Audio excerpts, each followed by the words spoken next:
अस्सलाम वालेकुम नाज़रीन, आपके इल्म में है कि मौजूदा हुकूमत की मिसाल शुतर-मर्ग की सी है, यानी कि रेत में अपना सर दबा लिया और हक़ाइक़ से इग़माज़ बरत लिया। लेकिन ग्राउंड पे सूरत हाल क्या है, इनको अंदाज़ा ही नहीं है। चुनांचे आपके इल्म में है कि मिनिस्टर्स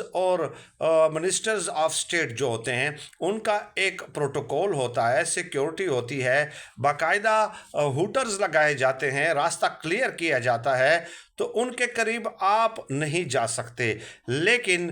पहला नतीजा जो है अवामी नफ़रत का, अब वो सामने आ गया है और वो पेश आया है वज़ीर मुमलिकत हैं खेलदास कोहिस्तानी, उनके साथ लाहौर में थे, लेकिन वो अपनी गाड़ी में ठट्टा जा रहे थे। वहाँ पे सिंध तरक्की पसंद जुमात के कारकुनों का एहतजाज जारी था और ये एहतजाज था, ये जो सिंध में नहरों का मसला है उस हवाले से। चुनाचे इन मौसूफ की गाड़ी गुजरती है तो अवामी गैज़ो गज़ब का शिकार हो जाती है, उसके ऊपर डंडे बरसाए जाते हैं, बाकायदा पत्थर मारे जाते हैं और इसके अलावा टमाटरों की बारिश की जाती है। चुनाचे वज़ीर मौसूफ को अपनी जान जो है बचाने के लिए वहाँ से निकलना पड़ता है, यानी कि भागकर उन्होंने अपनी जान बचाई और उसके बाद पुलिस एहलकार आए, उनको सिक्योरिटी हिसार में लिया, उनकी गाड़ी को वहाँ से निकाला और उसके बाद शहबाज शरीफ साहब ने बाकायदा उन्हें फ़ोन करके उनकी खैरियत दरियाफ्त की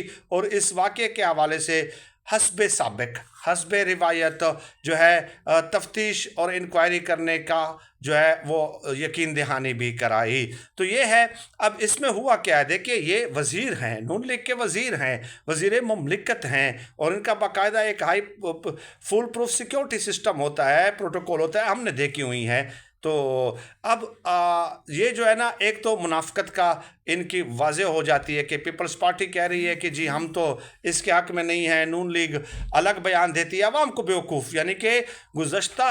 1980 से लेके 1990 से लेके इन दो जमातों ने अवाम को बेवकूफ़ बनाया हुआ है। अंदरूनी खाना ये मिले हुए होते हैं, उसी मीटिंग को चेयर करते हैं, हेड करते हैं। आसिफ जरदारी साहब कहते हैं कि मैं इसके ख़िलाफ़ हूँ, लेकिन उसी मीटिंग की सदारत करते हैं और मंजूरी देते हैं। तो अब ये अवाम को बेवकूफ़ बनाने का सिलसिला नहीं चलेगा, ख़ासकर इमरान खान साहब की एंट्री के बाद तो ये सिलसिला बिल्कुल भी नहीं चलने वाला। तो ये एक नवश्ता दीवार है, ये एक इंडिकेटर है इनको समझने के लिए, वरना आगे इनके जो भी वज़ीर हैं और जो भी वज़ीर मुमलिकत हैं वो अवाम में जाएँ तो सही, खुद शहबाज शरीफ साहब अवाम में जाए तो सही, उनको पता लग जाएगा कि अवाम उनके बारे में क्या सोचती है। हाँ, मैं वायलेंस की बिल्कुल हिमायत नहीं